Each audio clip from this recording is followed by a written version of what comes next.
So, this episode is part of a 10-ish message series commemorating the 10-year anniversary of when I first started my business back in the spring of 2013. Each message features a lesson or a story or something worth noting, a theme worth anchoring in from that particular year. Some are more life focused, some are more business focused, some cover lots of time, some cover very specific moments of time, and there's absolutely crossover because time travel is a thing in this retrospective mode where hindsight's 2023. Know that I would genuinely love to hear your feedback, any insights or questions that come up as you're listening. And I'm absolutely open to requests for future episodes to go deeper on any specifics that you'd love to hear more about. Just take a screenshot and tag me at Nikki Elledge Brown as you're listening, or hit the link in the comment box in the show notes and let me know. All right, here we go. We're going with the theme of profit and loss in 2019. And I will go ahead and say, I'm going to be speaking to my experiences with pregnancy loss while also momming and running a business and everything. And my approach and perspective on this may not resonate with you, and that's totally okay, because that's actually a spoiler alert. The whole point of this message is just anchoring in that there is no right or wrong way to process loss. So I will be sharing my perspective. You may find my dark humor offensive and think that's not cool to call it profit and loss. For me, I love to play on words, because my very first experience with this, I only knew I was pregnant. This is in 2014. I only knew I was pregnant for a few days, long enough to buy the Big Brother t-shirt and, reveal to my husband. And then it was over just about as soon as it had begun. And literally the next morning I already mentioned this, but co-hosted a webinar with like hundreds of attendees, and it was hugely profitable. And in my mind, I'm like, how do I even process that? Like, it was a blip. Did it happen? Especially when you have a very early loss, and it can be, and it's called a chemical pregnancy, then I don't know about you, but for me, I was questioning. I'm like, does this even count? And of course you have the dream and the vision as soon as you see that positive test, or at least you do, until you've experienced loss, to know that not every positive test is going to turn into a healthy baby in your arms, And I know this can be tough to talk about. I've had lots of years of processing it and lots of time from it. But anyway, I know I've already said that. I don't need to keep adding disclaimers or anything. I trust that you can follow along if and as you want to. I shared at the time in 2015, I shared a blog post called Heartbreak and Rainbows or something of that nature. And I will put it here in the show notes if you want to read it, because when I was going through this, my second loss was in October of 2014. And we were still early on in the first trimester, maybe midway through, but far enough along that when I went to the hospital to see what was going on, there was actually a heartbeat that we could visually see. And I knew already, I just knew this one wasn't going to stick around yet either. And anyway, so I shared a blog post with more information in 2015, because I knew as I was going through this and I'm reading all the blogs that I could get my hands on, it was helpful to me to hear other people's stories. So I have that blog post. I also recorded an episode called On Her Terms on the Naptime Empires podcast about my 2019 losses. And I'm not going to rehash all of that, because if you want to listen to it, you can go over there and listen to it. And I'll put that in the link in the show notes as well. But I just wanted to share, because that was a huge part of my 2019, because basically at the end of 2018, I shared with you, I was hosting homeroom, and I was actually doing some speaking. I was in Brooklyn, and then I was in Miami, and I was in Vegas, and I was also meeting up with friends, going on trips, which was so nourishing. This is also a theme that is still present in my life, where I'm, especially as I'm recording all these, I'm connecting these dots to be like, wow, being with people in person is actually very important to me. And for a good chunk of these years, not just pandemic, we're not there yet, to 2020, I didn't realize how much that was wearing on me to not incorporate social activities beyond my family when I was home. It's like I had to leave the state to go hang out with people, which is obviously not how it has to be, but that's just kind of how I was operating. It was like I was either home with my family, with my extended family, or I was, leaving the state to go speak somewhere or to visit with friends. And I am so grateful for this season where I was traveling so much, because it was on that trip, and I shared this in the Naptime Empires episode, but I will share it here. It was on a trip to Sedona with 3 of my friends in April of that year when we were talking, and that's, they asked great questions, and that's what made me realize I do want to open up to the possibility of a 3rd baby.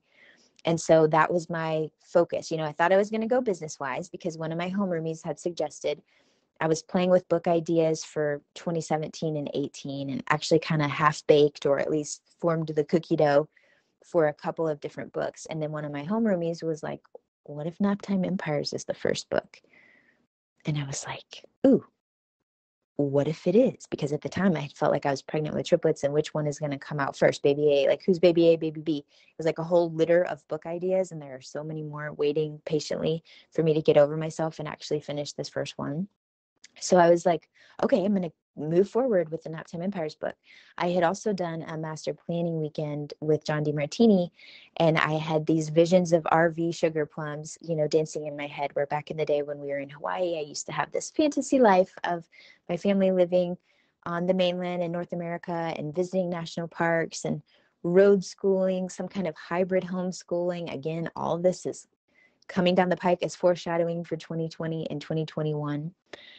But all these ideas and seeds were being planted in 2019. And of course, with hindsight, I can see this so clearly. So the Naptime Empires book seeds are being planted. The RV life seeds are being planted. I even had a consult where I'm like, what is the through line of what I actually want to help people with? Because I just want to be able to enjoy and create my weird little life by being able to have a creative life with connection with people that I enjoy, which allows me to contribute financially to our own wealth building goals, while also being able to enjoy life with my family, not necessarily bound to the traditional school, only so many absences. I'm like, we didn't get out of the Navy so that we'd always be anchored to one spot. And so this theme of on her terms, like I want to help my client live life on her terms while I'm creating my on her terms life. I want to be able to help other people do the same. So that seed is being planted. I was buying the domain, which was a whole story in itself of how many times it took me to get the domain going and the trademark going and all of that. But all of these seeds are being planted in 2019. And it was like a preparation season that I didn't quite realize. So again, I share more of the details because the summer of 2019 and actually preparing my body and mind for the possibility of being pregnant again, and then all the synchronicities that happened when we were in Hawaii. So we were in Hawaii because my husband actually went for 2 months of active duty. So he's in the reserves now. And so sometimes he spends time active duty. Sometimes it's 2 weeks, sometimes it's 2 months, sometimes it's anywhere in between. And so for that particular year, he had gone for 2 months. So he went for a month, and then we went for a month afterwards. And I got pregnant when we were there, like as soon as we opened back up to this possibility. And my theory is that it was this same sweet soul that I can see right now sleeping on the baby monitor each of these times. That's my theory, and I'm sticking to it. No one's going to tell me otherwise. And to me, it was like a sign, okay, if you're serious about this, get ready for real, like get your stuff together, whatever you want to have prepared, because you're playing with fire. I may actually join you this time, that pregnancy didn't last, and I ended up getting pregnant again, literally the next cycle. Again, I was just trying to override like a blip or something. And 2 back-to-back losses. I mean, seriously, literally back-to-back in one summer. I don't even know if I would believe it if it wasn't me and I actually lived it and experienced it. It was a wake-up call. Like I said, looking back and looking at my notes here of 2019 and what's to come in 2020, I can so clearly see how it was like the setup. This was the setup. Because after that, I decided I was just going to focus on my own physical health. Obviously, that's a lot for my body to be going through. Also on our marriage, because again, we're still navigating, and there's a whole chapter in the book on retiring a partner, fact versus fiction. There is a whole chapter dedicated to this. I wish I could have read the chapter that I'm writing before we got out to know at least what to prepare for, what kind of questions to ask, what kind of things to have in line. I promise I will get that. I will get this to you.